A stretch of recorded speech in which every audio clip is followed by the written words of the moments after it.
Welcome back to Guide Glimpse. In this tutorial, let me show you a quick way on how you can write a blog post using Jasper AI. First, go to Jasper AI and log in with your Gmail account.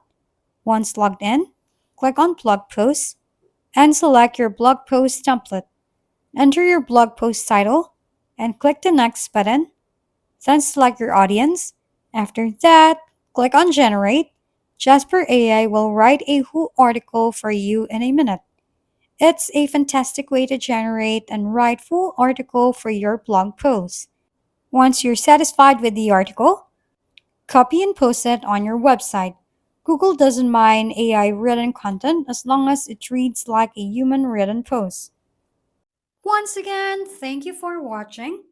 This has been Guide Glimpse. Don't forget to like, share, and subscribe for more how-to videos.